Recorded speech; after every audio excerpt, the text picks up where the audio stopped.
제 이름 보고 혹시 중국 사람이 아닐까 뭐 이렇게 생각하시는 분들도 계실 거예요. 근데 저희 할아버지께서 그 이름을 아주 여자 이름 같지 않게 지어주셔가지고 그나마 뭐 대학을 한문학과로 진학을 해서 그냥 좀 이름 덕을 좀 보고 있습니다. 예, 당시 삼백수 그 선생님 밑에서 같이 몇 년 동안 작업하면서 번역을 했고요. 그 와중에 이제 워낙에 좋은 시들이 많아서 가감없는 그 사실이라면 그 테마로 읽는 한시 요 방식대로는 진행을 하려고 해요. 그러니까 그 한시를 기존에 이제 좀 어렵게 그러니까 워낙에 이제 어렵게 생각이 이제 되니까 이제 젊은 친구들은 그래서 제가 어떻게 해야 이 한시를 좀 재밌는 어떠한 그 장르로 이 친구들한테 접근시킬 수 있을까 이렇게 고민한 게 소재로서 접근을 해보자라는 거였거든요. 그래서 일상에 우리가 이제 많이 느끼는 그런 뭐 소재라든가 아니면 내용이라든가 이런 것들로 주제를 잡아가지고 거기에 맞는 이제 한시를 선해서 알기 쉽게 이렇게 전달하는 것을 목표로 했습니다. 하다 보니까 이제 뭐 다 담을 순 없죠. 워낙에 한시가 뭐 동아시아 통틀어서 어떤 소통의 수단이었잖아요. 그래서 그 중국의 유명한 이제 한시 몇 편, 뭐 그것도 이제 가려낼 수 없을 정도로 엄청나게 많은 양이지만 그 중에서도 가장 유명한 시대의 한시가 어느 시대였죠? 네, 당시인 거는 다 이제 아시죠. 그래서 그 당시 중에 또 이제 마침 제가 참여한 이 또 책이 있기 때문에 당시 삼백수 중에 이제 몇 편을 고르되 또 거기에 속하지 않은 시 이제 몇 편도 중간중간 이제 제가 판서를 통해서 이제 설명을 좀 드리려고 합니다. 이제 내용에 따라서 그런 것들하고 목차를 보시면 그런 것들을 이제 주제로 제가 분류를 했을 겁니다. 잠깐 목차를 보실까요? 잠깐 목차를 보시면 첫 번째가 제가 너무 외람되게 술이 먼저 나와요. 근데 가장 유명한 시대가 당시고 당대에 가장 유명한 시인하면 또 이백이고 200에서 또 200의 일생에서 이것을 빼놓고 강의를 할 수가 없잖아요. 진행을 할 수가 없어서 그게 바로 술이다. 술이라는 매개가 외부 세계와 200을 아주 공고하게 연결시켜주는 그런 매개체잖아요. 그래서 술이라는 거, 뭐 비단 뭐 200뿐만이 아니라 여러 시인들이 이 술을 매개로 자신의 어떤 속 깊은 그 사정을 풀어냈지요. 술을 핑계를 대기도 하고, 그래서 이제 술이라는 가장 그 시에 있어서 이 동양 한시에 있어서 가장 중요한 매개였던 그 술, 이런 걸로 이제 첫 번째 주제를 잡았고요. 두 번째 이제 가장 우리 그 인간의 그 정서 중에 사람을 행복하게도 하고 가장 절망으로 빠뜨리기도 하고 그런 그 감정이 있죠. 이제 그런 건 이제 사랑이라고 생각을 하고, 그다음에 사랑이라고 한번 잡아봤습니다. 그 다음에 이거는 이제 그 전적으로 이 시인을 설명하기 위해서 요 소재가 들어갔습니다. 두보라는 시인을 아주 그 좀 간명하고 좀 명쾌하게 설명을 할 수 있는 소재가 있을까? 뭐 여러 가지가 있겠지만 그 중에서도 사회, 또 민중, 뭐 백성, 뭐 이런 것들. 그렇기 때문에 민중의 삶과 시로 이제 그 다음에 주제를 정해봤습니다. 중국 한시에서 또 빼놓을 수 없는 특색이 변세시가 많다는 거죠. 그 변방 지역 그 영토 확장 때문에 수많은 전쟁을 이제 겪었죠. 그렇기 때문에 거기에 죽어나간 이제 병사들이라든가 아니면 출정하기 전에 어떤 병사들의 심사를 시인들이 이제 대신 풀어내는 그런 변세 시들이 많은데 그런 그 변방의 어떤 지금 얘기하자면 어떤 그로테스크한 아주 그 암울한 그런 풍광과 그 다음에 그런 심리 상태 이런 것들을 잘 담아낸 시가 또 변세시라고 생각을 해서 변세의 풍광을 한번 또 담아봤습니다. 그 다음에 모두가 이제 들으며 마음이 편해지는 그런 시가 또 산수자연을 다룬 그런 시지요. 왕유라는 시인 굉장히 유명한데 그 시인을 중심으로 이제 살펴보도록 하려고 해요. 그래서 이제 중국 한시의 그 구성은 다 당시로 되어 있고요. 그다음에 중국 한시만 배우고 말 것이냐.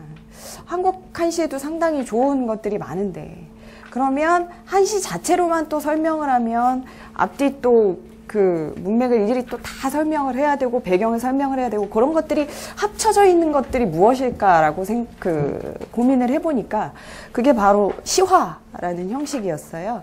시화라는 형식은 다들 들어보셨죠? 그 시화.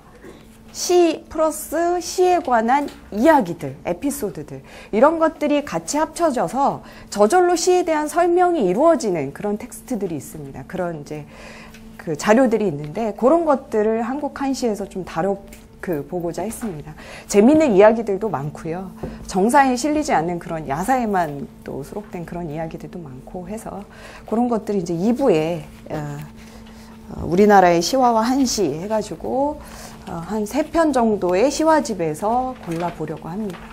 이렇게 해서 목차를 대략 이제 살펴봤고요. 그 한시 강의를 뭐 여러 번 다 들어보셨을 거고 아주 물리도록 들으셨을 거예요. 물리도록 들으셨을 건데 이제 저희가 지금 중국 한시 중에 당시를 배운다고 했습니다. 자, 그러면은 복습하는 의미에서요. 한번 오늘 이제 첫 시간이니까 아주 간략한 개론적인 것들 한번 이렇게 잘 생각을 한번 기억을 한번 해 보시면 좋을 것 같은데 이 당시도 당대가 굉장히 뭐 길잖아요. 길고 워낙에 이제 중국의 어떤 역사 가운데서 가장 정점을 이뤘던 시대, 전통 시대에서 가장 정점을 이뤘던 시대라고 할 수도 있는데 요 당대를 시기 구분을 하자면 어떻게 될까요? 예, 다 아시죠? 먼저 예, 초당이 있을 거고요. 자, 그 다음에 중당, 성당, 중당 항상 여기가 헷갈려요. 성당이죠, 선생님. 예, 예. 초 다음에 자연스럽게 중이 나올 것 같아서 항상 중에서 헷갈리시는데 그게 아니다라고 자꾸 생각을 해놓으시면 잊어버리지 않으실 겁니다. 중당. 그 다음에 만당.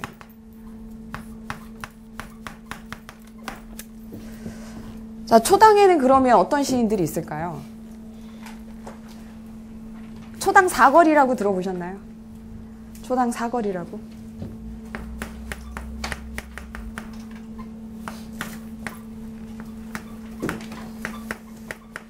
왕발이라는 시인이 있죠. 예, 왕발이라는 시인이 있습니다. 자, 그 다음에 이렇게 흔들리죠.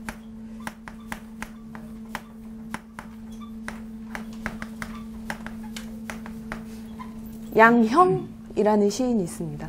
요 네 분만 이제 4명만 외워두시면 되는데 외우실 수 있으면 외우시고 예.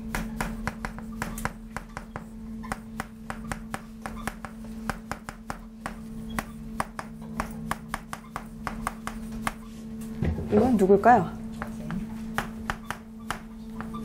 노조린이라는 시인이고요. 예. 그 다음에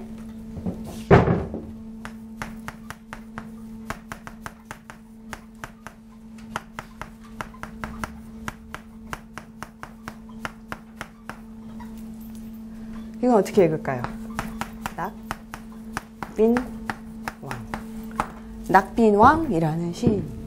이렇게 4명을요 초당의 사거리라고 불렀고요. 시뿐만이 아니라 문에도 굉장히 능했던 예, 시인 문객들이죠. 이렇게 4명을 거쳐서 자, 성당 시대로 넘어옵니다. 예. 성당 시대로 넘어오면 가장 유명한 우리 시인, 중국의 시인 딱 하면 2명.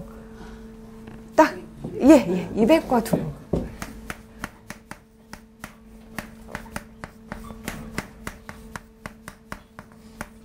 우리 2명이면 좀 외로우니까 1명만 더 껴주죠. 맨날 이백두보 이러는데 이분도 시 많이 지으셨죠? 예, 왕유. 이백두보 왕유. 누가 선배일까요? 가장. 이백과 왕유가 동년입니다. 예. 701년으로 생년이 같아요. 그 다음에 두보입니다. 712년으로 후배입니다. 근데 시풍이나 이런 것들을 보면은 두보는 항상 사회를 고민하고 항상 근심을, 세상의 모든 근심을 짊어진 그 얼굴을 하고 있어서 200보다 두보가 훨씬 늙어 보일 텐데 그게 아니고 이제 200이 먼저 선배고 그 다음에 두보, 그 다음에 왕유. 왕유와 200이 이제 동갑이고 그 다음에 두보. 200 별명이 있죠. 복습 시간. 시선. 네, 시선입니다. 선자는 다 아시는 신선 서자를 쓰죠. 시에 있어서의 신선이라는 뜻이에요. 두보는 네, 시성입니다. 왕유는 네,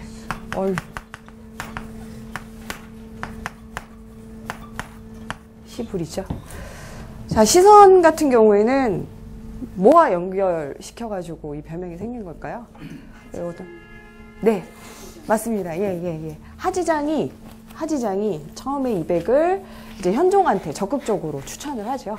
그 선거를 했을 때에 이제 200을 치하하면서 하는 말이, 그 전에 이제 200과 같이 술을 먹으면서 얘기할 때, 자, 적선이냐라. 그대는 적선인, 뭐예요? 하늘에서, 쫓겨온, 이제 유배온 신선이다라고 이제 얘기를 하고 이제 그걸 또 현종한테 얘기를 한 거죠. 이 시선은 이제 뭐 이런 도가적인 입장에서 이제 불려진 별명이라고 하고 200이 이제 워낙에 이제 노장 사상이 심취한 그런 그 현실에 대한 어떤 울분과 이런 것들을 노장 사상으로 이렇게 도피를 많이 했기 때문에 도피라고 하기는 좀 이런 방식으로 이제 극복을 해나갔기 때문에 시선이라는 별명, 뭐 하지장의 별명, 하지장이 이제 지어준 별명과 같이 더불어서 선이라는 그 호칭이 붙었고, 시성이라는 거는 이제 두보는 아주 뼛속까지 유교 근본주의자죠. 그렇기 때문에 유교에서 성인이 되는 것을 이제 목표로 하는 그 시성. 시에 있어서의 성인이다 라는 그 별명을 이제 갖게 된 거고, 시불, 예. 거의 승려와 버금가는 생활을 했죠. 실제로 그 처를 상처한 후에는 재가를 하지 않았고, 그 다음에 육식을 금했고, 예, 술도 안 먹었다고 하고요. 그래서 왕유는 거의 그 방관반은 내 생활뿐만이 아니라, 그러니까 관직에 있으면서도 또 은자처럼 생활을 하는 거 이외에도 또 어떻게 해요? 불교 사상에 심취해서 선시를 굉장히 많이 지었습니다. 그래서 이제 요런 별명들이 있기 때문에 후대에도 이제 학자들이요, 그 시풍에 따라서 막 별명들을 붙여줘요. 예, 뭐 그런 것들이 이제 검증이 되지 않기 때문에 일단은 이렇게 알려진 세 명의 이제 그 다른 이칭들만 아시면 될 것 같고요. 자, 그 다음에 이제 중당으로 넘어갑니다. 중당으로 넘어가면은 어떠한 시인들이 있을까요? 중당 역시 걸출한 이제 시인 문객들이 많아요. 누가 있을까요? 백거이라고 들어보셨죠? 예, 워낙에 꼭 같이 또 일컬어지는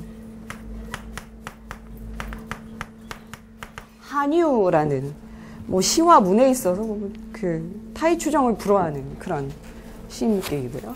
그 다음에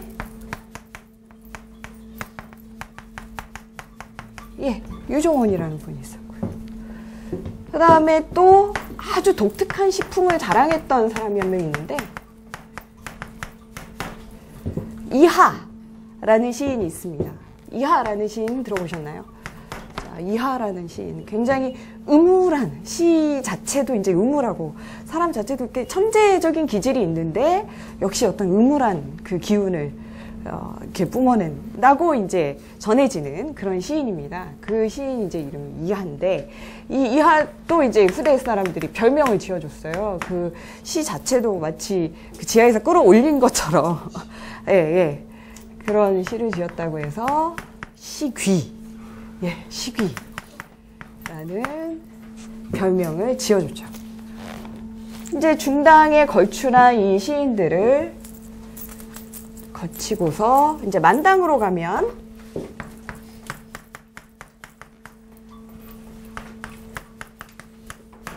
두목이라는 시인이 나오죠. 두목. 두목은 아마도 시인들 가운데에서 가장 미남이 아니었나 싶어요. 이 두목이 지나가면 두목이 탄 수레에 집으로 돌아오면 어떻게 돼요? 꽃이 한가득 쌓였다 그래요. 사람들이 너무 이제 주로 여자들이겠죠. 너무 잘생겨서 이제 꽃을 하나씩 하나씩 던져주니까 이 두목이 집에 오면은 수레에 한가득 꽃이 있다. 그 다음에 역시 독특한 식품을 자랑하는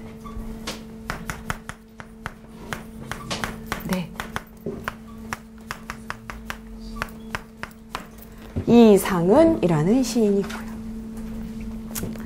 자, 이렇게 되면 대충 시기별로, 대략적으로 시기별로 이 중요한 시인들이 아마 정리가 되셨을 겁니다. 자, 그 가운데에서요. 예. 그 가운데에서 이제 우리 첫 번째 시인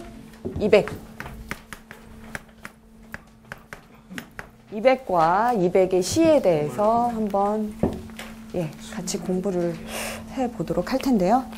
자, 일단은 이제 그 교재 보시면 이제 간략하게 생애가 나와 있죠. 뭐 이렇게 간략하게 정리하기에는 너무나 파란만장한 삶을 살았는데, 그래도 뭐 지면의 한계상 이렇게밖에 할 수가 없었습니다. 부족한 부분은 제가 말로 설명을 해드릴게요. 이상은입니다. 예. 자, 이백은 자가 뭔가요, 선생님? 예. 자가 뭐라고 나와 있죠? 예, 태백으로 나와 있죠? 왜 태백인지 아세요?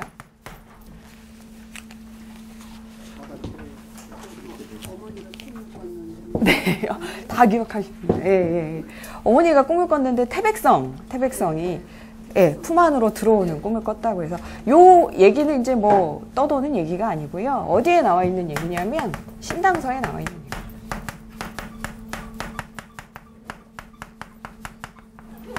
신당서에 보면 이백전이라고 따로 나와 있습니다. 예, 거기에 이제 첫 구절에 이백의 이제 그 조상을 이제 뭐 그 윗대는 이제 그 고고할 수가 없고요. 이호라는 흥성황제 이호라는 인물의 구대손이라고 나옵니다. 자, 그래서 태백이라는 자는 이제 그런 데서 유래를 했고요. 호가 청년거사죠. 자, 호는 어디서 유래를 했을까요? 그러면 청년거사. 보통 호는 어디서 유래를 하죠? 뭐 다양하지만 뭐 지역을 기반으로 만들어지는 게 상당히 많죠. 청년이라는 지역이 있었겠다. 예, 있었습니다. 주로 이제 젊은 시절에 활동을 했던 곳인데요. 청년향이라고요. 지금 만약에 지금의 어떤 행정단위로 얘기하면 사천성에 속해 있다 그래요. 사천성 청년향이라는 곳에서 이제 그 호가 유래를 했겠죠. 그 이백의 일생이 있어요. 이백은 또 그 여기 보면 출생지가요. 그러니까 주로 이제 출생지가 굉장히 이렇게 이백을 연구하신 분들도 굉장히 분분한데 지금 최종적으로 이제 얘기가 되는 게 지금 키르키즈스탄 공화국이라고 하고요. 그래서 이 인물을 이백이라는 인물의 그 실물을 뭐 우리가 볼 수가 없잖아요. 뭐 사진이 남아 있는 것도 아니고. 그래서 이 혈통도 굉장히 여러 가지 설이 있습니다. 뭐 중동에 가까운 인물이라고, 그러니까 중동 쪽, 그러니까 아랍 계열 쪽으로 생겼죠. 보통 그 중국 보면은 신강성 쪽에 그 우르무치 그쪽으로 가면 갑자기 중국 사람들이 외모가 바뀌어요. 예, 그래서 막 콧대도 막 이만하고 키도 막 이만하고 눈 푹 들어와요. 그래서 그 얼굴 자체가 이제 아랍 계열 굉장히 비슷하잖아요. 중동 계열로. 그래서 그런 혈통을 가지고 있었을 것이다. 그러니까 100% 한족은 아닐 것이다 라는 설도 있고, 근데 뭐 그런 건 크게 이제 중요하지는 않고요.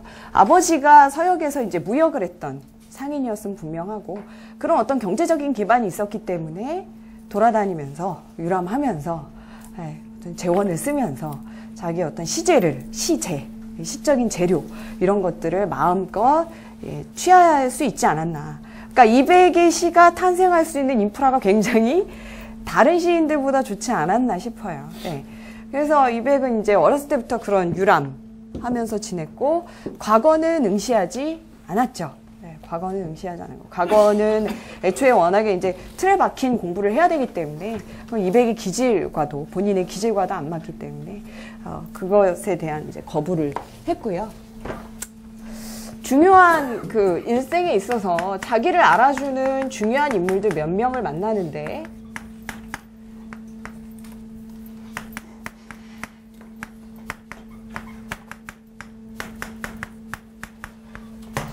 이 소정이라는 인물을 만나요. 소정. 역시 이제 사천성 일대에서 많이 지냈으니까 이 사천성 일대에서 지내면서 이 소정이라는 인물에서 이제 거의 이제 공식적으로 이 사람의 시제를 완벽하게 이제 인정을 받았죠. 아마 20대였을 거예요, 이백이. 이 소정을 거쳐서 장안으로 이제 입성하는 게 하나의 꿈이었는데, 그래야 이제 문명이 좀 더 빠른 시간 안에 이제 퍼지게 되잖아요. 당시 당나라의 수도였던 이제 장안으로 들어갈 수 있게끔 그 다리를 놓아줬던 인물이 또 누굴까요? 네, 하지장 전에 오균이라는 인물이에요. 오균. 네. 이 오균이라는 인물이랑 상당히 친하게 지냈는데, 도사라 그래요? 이 도사였던 오균이라는 인물이랑 상당히 친하게 지냈는데, 오균이 현종의 부름을 받고 장안으로 들어갑니다. 장안으로 들어가면서 어떻게 해요? 같이 따라 들어가게 되죠. 그러니까 따라 들어가서 드디어 이제 누구를 만나는 거예요? 여러분들께서 잘 아시고 계시는, 예, 하지장을 만나게 됩니다. 요 하지장을 만나고요. 이 하지장에게 그야말로 지우를 입죠. 지우를 입죠. 근데 하지장은 그래도 상당한 권력을 지니고 있었던 사람이잖아요. 그래서 하지장이 아까 얘기했던 이백의 시를 보더니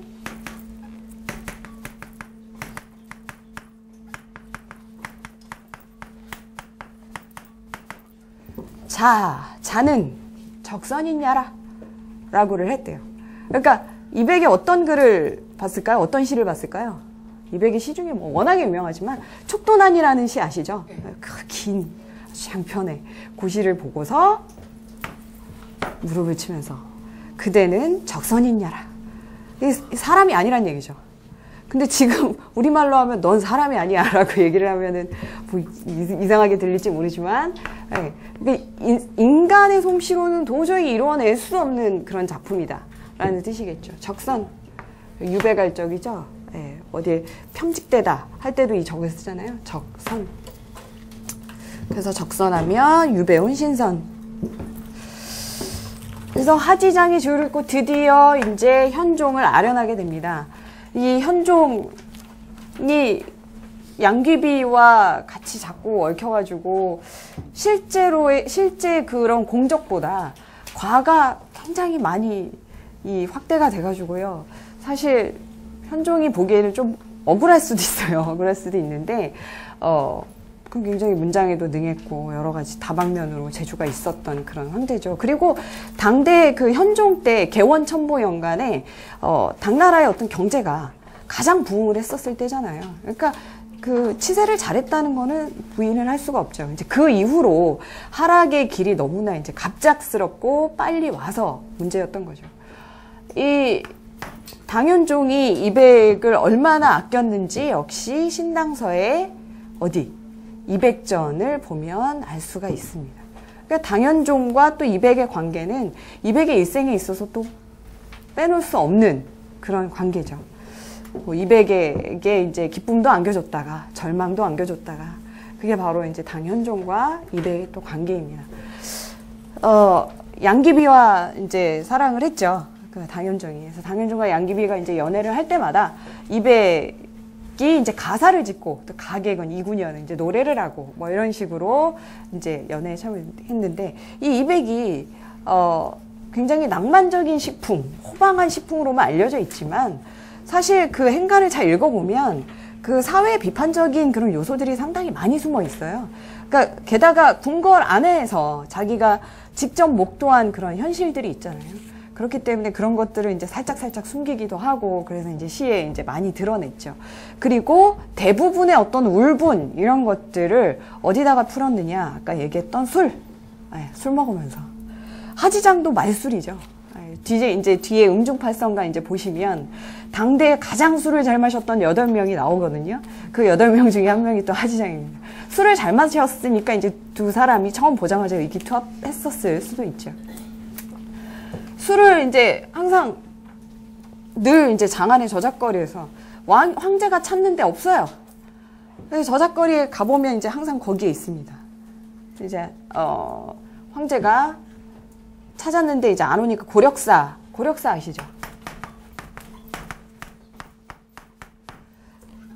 고력사가 누구죠? 당시에 황관이죠, 황관.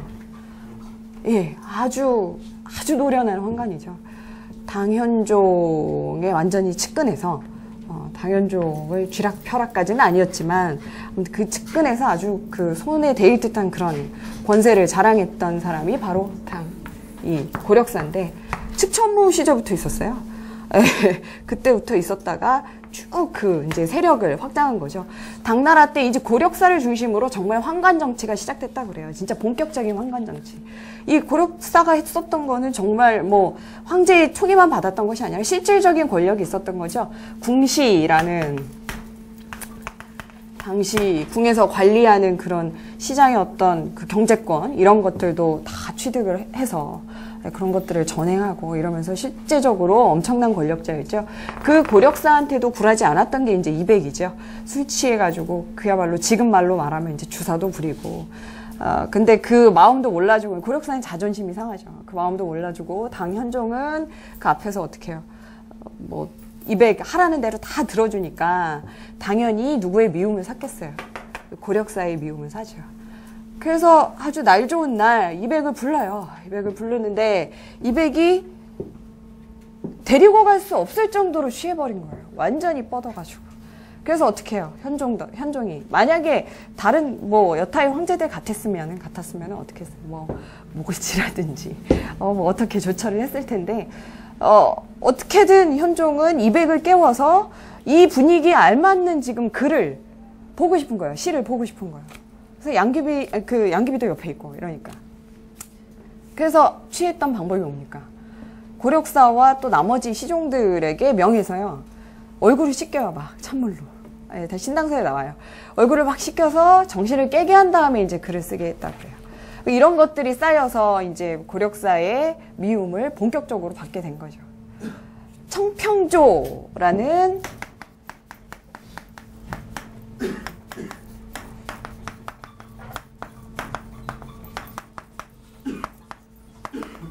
청평조사 또는 청평조 이렇게 부르기도 하는데, 예, 요 삼수가 있는데요. 이것도 역시 이백의 유명한 시이죠. 이백의 유명한 시이고 이백을 궁궐 밖으로 내쫓기게 만든 계기가 된 시이기도 하죠. 양귀비와 당현종이 있는 자리에서 양귀비의 미모를 찬탄하면서 지은 시인데, 고력사는 이제 자기의 어떤 그 개인적인 그런 원한 이런 것들을 빌미로 해서 이 청평 그 조사의 그 아주 언뜻 보면 상당히 평범한 비유인데 그 비유 몇 구절을 들고 이백을 모함하게 되죠. 예, 어떤 구절인지는 기억나세요? 어떤 거였죠? 양귀비가 이제 양귀비의 미모에 대해서 막 칭찬하는 글이에요. 칭찬하는 그런 시인데 그 구절 중에 양귀비를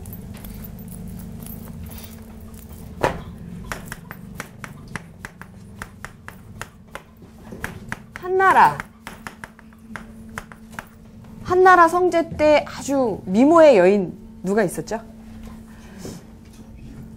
예, 조비야.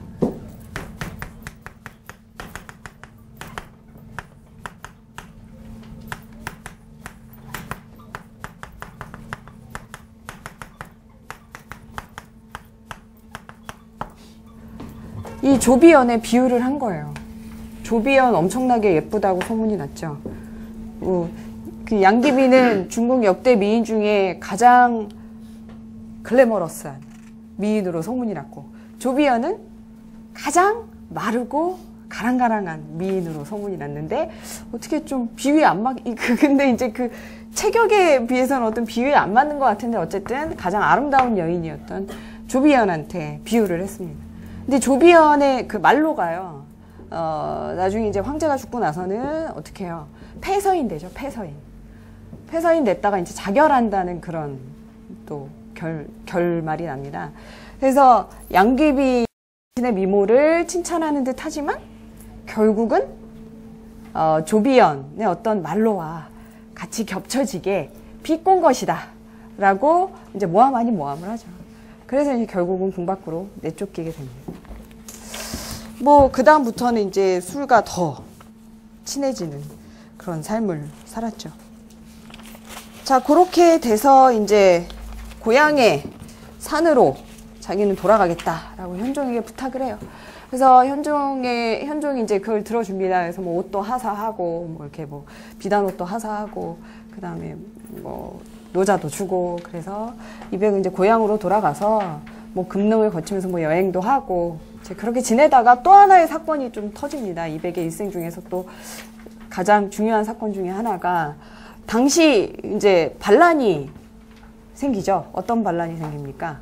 알록산의 난, 사사명의 난. 그래서 두 개를 줄여서 안사의 난이라고 하죠. 그 안사의 난 때 현종이 하야를 하고, 그 다음에 숙종이 즉위를 해야 되는데, 그 사이에 이제 그 반군을 진압하던 관군의 입장에서 반군을 진압하던 누구? 일인. 예, 일인이라는 왕이죠, 이제. 이 왕이 어떻게 해요? 반군을 진압하고 나서, 왕이 되겠다는 그런 생각을 하죠. 근데 그 전에 뭐 사회를 개혁하겠다 어떤 이러한 그 청사진이 있었겠죠. 이제 이백은 그것을 보고 일인의 막부에 참여를 했다가 그런 영모죄의 연자가 되는 거죠. 영모죄의 연자가 돼서, 유배를 가게 됩니다. 어디로 가나요?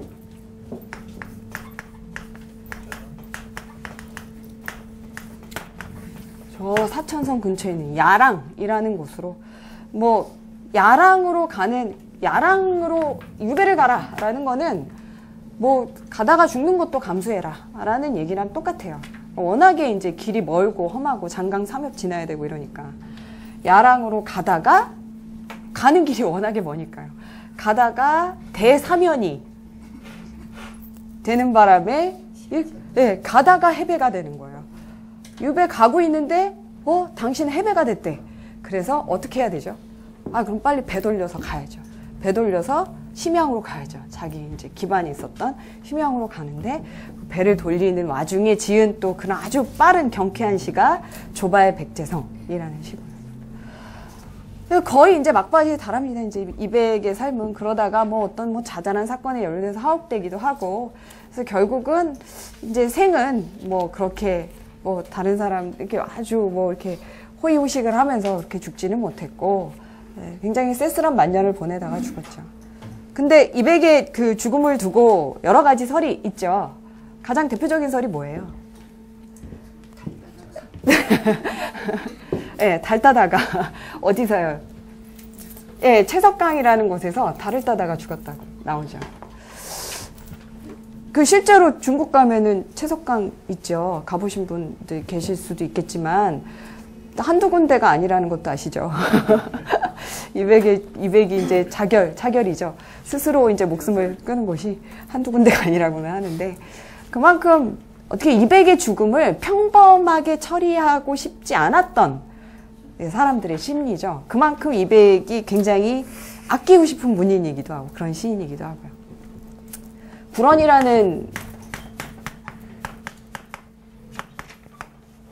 불원이라는 대문호가 있죠. 어느 나라? 초나라. 이 불원도 역시 어떻게 죽었어요? 명나수에. 그 기록을 보면 서서히 들어간 거예요. 아주 그냥 비장하게 돌을 껴안고 서서히 들어가서 자결했다고 나오죠. 아마 역사상 가장 아주 고결하게 자결을 하신 두 분이 바로 이 이백과 구런이다. 이제 구런은 어떤 역사의식과 관련돼서 이게 어떤 현실, 자기를 받아주지 않는 그런 현실, 그 다음에 그런 비참함 속에서 이제 죽은 거고, 이백도 역시 뭐 마찬가지지만 그 죽음에 있어서 이게 다뤄진 그런 묘사를 보면 굉장히 호방하고 호쾌하고, 그 다음에 초월, 어떤 이 세계를 초월한 그런 입장을 거기에 덧붙여가지고 그 죽음을 두 분 다 이제 미화를 시킨 거죠. 뭐 어쨌든 이 두 사람의 죽음이 실제의 기록과 뭐 어떻게 연결이 되는지는 모르겠지만, 실제 기록의 여부는 제가 뭐 여기서 판단을 할 수는 없지만 그건 확실한 것 같아요. 모든 사람들이 이 두 문호를 굉장히 아꼈다. 그래서 평범한 인간적인 어떤 인간이 그냥 일반적으로 죽는 그런 죽음으로서는 처리하기 싫었다 라는 그런 마음을 또 읽을 수가 있는 거죠. 제가 왜 이렇게 이백, 뭐 나중에 이제 두보도 같이 얘기를 할 텐데, 그 시와 가까워지려면 일단은 그 사람을 제대로 파악을 해야 되지 않나, 그런 생각이 들어서 항상 이제 뭐 학교에서 수업을 할 때에도 시인에 관해서 좀 자세하게 얘기를 하는 편입니다. 그래야 이제 그 행간에서 시인의 고민이라든가 이런 것들이 어느 요소로 숨어 있는지 이런 것들이 보이기 때문이에요. 제가 중국 문학에 있어서 술이라는 존재라고 해서 또 쓴 거 보셨죠? 여기 보이시죠? 네. 요거는 뭐냐면 요 부분은 제가 이제 차용을 해왔습니다.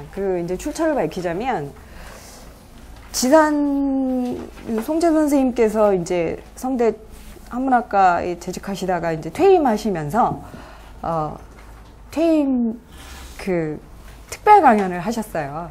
특별 강연을 하셨는데, 저희 이제 선생님께 이제 배우신 분들은 다 아시겠지만, 선생님과 항상 이백이 겹쳐지는 이미지가 있습니다. 이제 술도 좋아하시고 시도 좋아하시고 술에 대한 강의를 하셨습니다. 특강이 어떤 학문적인 주제가 아니고요, 문학에 있어서의 술의 기능, 그리고 술에 대한 중국 술에 대한 여러 가지 분류를 쫙 하시면서 정말 명강이셨어요. 그래서 꽉 찼습니다, 거기가. 뭐 교수님도 많이 오시고. 이제 그때 만들어 놓으신 그런 문건에서 제가 요 부분이 너무 좋아가지고, 선생님 이거 차용하겠습니다 그러고 이제 와서 여기다가 이제 실어 놓은 겁니다. 이백과 이제 술을 설명할 때, 그럼 이백이 이제 뜬금없이 시인들은 다 술을 좋아하느냐? 뭐 술이 빠지지가 않잖아요. 그거 왜 그럴까? 그럼 연원이 있을 거 아니에요? 그리고 타당한 연원을 좀 찾아야겠는데, 어떤 공신력 있는 그런 신뢰도가 높은 어떤 고전에서 좀 찾아봐야겠다라고 했는데, 마침 어디에 나온 거예요? 사마천 사기에 이제 이 글이 나온 겁니다. 하늘에 제사 지내고 사당에 제사 지내는데 술이 아니면 흠양하지 않을 것이고, 임금과 신하, 친구 사이에도 술이 아니면 의리가 두터워지지 않을 것이며, 싸움을 하고 또 서로 화해하는 데에도 술이 아니면 성사되지가 않을 것이다. 근데 요 도를 조금만 넘어가면 모든 일을 망쳐버리는 것도 또 술이죠. 근데 이제 적정한 술에 대한 어떤 효능, 정말 사람과 사람 사이를 잘 어떤 교각처럼 연결해주는, 자연스럽게 그런 것들이 뭐 술이 가진 어떤 매력이 아닐까라는 그런 것을 이제 사마천 사기에서 이렇게 인용을 해놓으셨어요. 월화독작, 그러면 그 다음 시는 어떤 시들이냐? 뭐 거기 이제 굉장히 긴데요. 그 중에 이제 제2수가 바로 이제 여기에 나와 있습니다. 이제 너무 길어서 앞부분은 이제 이거는 지금 제가 여러분들께 이제 강의를 하려는 주요 텍스트는 아니기 때문에 비유하는 글 중에서 나왔기 때문에 앞부분은 좀 생략을 했습니다. 뒷부분부터 잠시 보시면, 이문 청비성 부도 타겨현, 들으니 청주는 성인에 비유되고 부도 타겨현, 탁주는 현인에 비유된다고 했겠다. 네, 이렇게 해석하는 게 좋겠죠. 탁주는 현인에 비유된다고 했겠다. 이 얘기가 무슨 얘기일까요? 청주는 성인에 비유되고 탁주는 현인에 비유된다. 정말 그런가요? 요 고사가 있습니다. 요 고사 아시는 분 계시죠? 청탁불문. 예, 청탁불문. 청탁불문인데 그걸 다른 말로 하자면 여기에 비유대로 하자면은 나는 성인이고 현인이고 안 가라 다 만날 거야 이런 얘기잖아요. 뭐지요? 조조 얘기.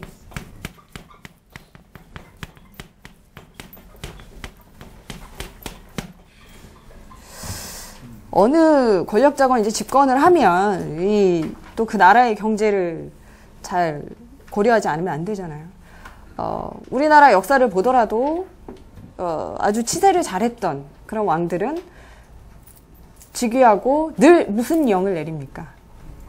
금주령을 내리죠. 이 금주령을 내리는 이유가 뭐예요?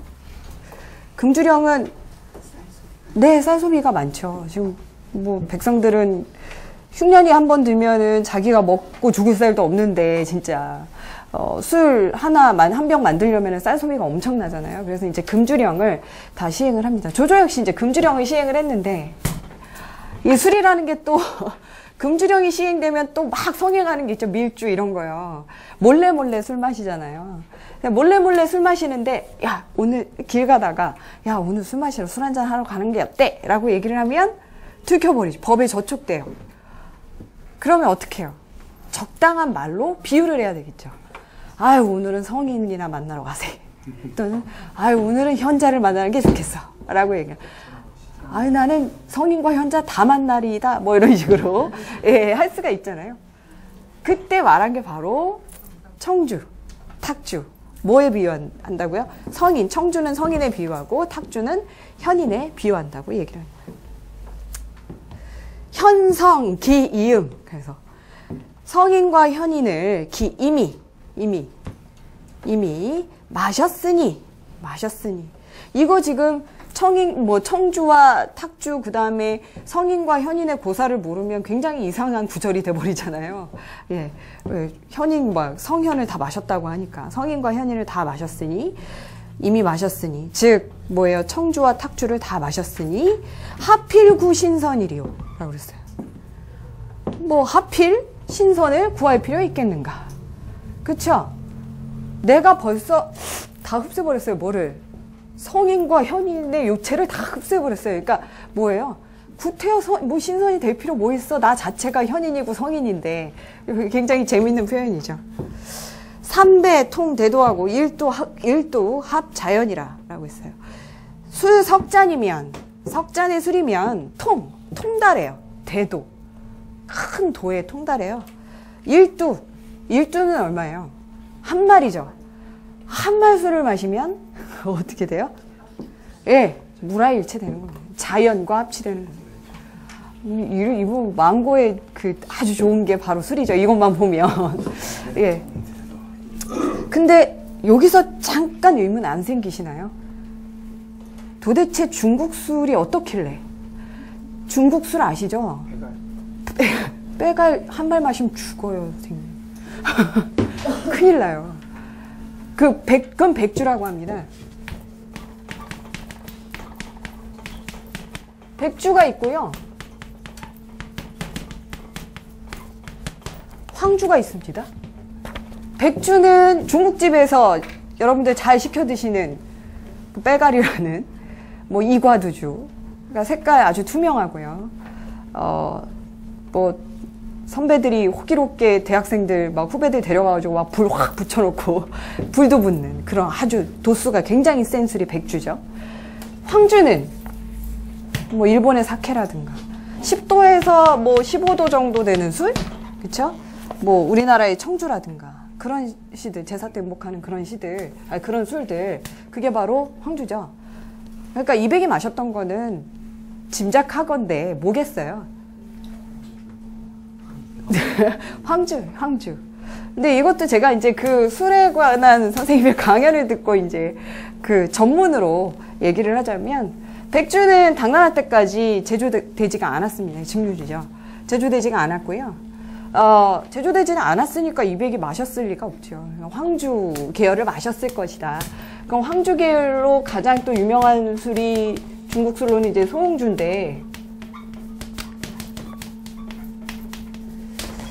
소홍주 보면 이제 약간 약술 같이요. 예, 그래서 뭐 마시면 마시는 대로 이렇게 깨버리는 아주 도수가 약한 그런 술들이죠. 이런 것들은 이제 한 말씩 뭐 주량에 따라서 마실 수도 있었겠죠. 그래서 정확하게 백주는 절대 아닐 것이다. 백주를 한 말씩 마셨다면 이건 정말 인간이 아니다라는 거. 예, 그래서 삼배통대도 일두합 자연은 간혹 가다가 술을 그렇게 마시면 백주와 황주의 어떤 역사를 모르고 과장도 심하지라고 얘기를 하는데 이게 황주면 반드시 과장은 아닐 것이다 라는 또 신뢰가 보태지죠. 예. 단득 취중치 무의 성자전 다만 득 취중취 취중의 흥취를 얻는 것이지. 그러니까 취중에 흥취를 얻으면 그만이지. 물위 성자전이라. 물위 뭐뭐하지 말아라. 성자전 예, 술 취하지 않은 자에게는 뭐 구태여 말할 필요 없을 것이다. 말하지 말아라 라는 뜻이죠. 취중에 흥취를 얻으면 그만이지 술 마시지 않는 자인 또는 취하지 않는 자에겐 말하지 말라. 요게 또 이제 월화독작 제2수에 나오는 예, 그 구절입니다. 200과 그 뭐 술에 관해서는 뭐 굉장히 다양한 얘기들과 그 다음에 시들이 얽혀 있지만 이제 그 중에서 가장 유명한 시 장진주 이런 거는 처음부터 너무 길 것 같아서요. 예, 제가 요것만 한번 준비를 해왔습니다.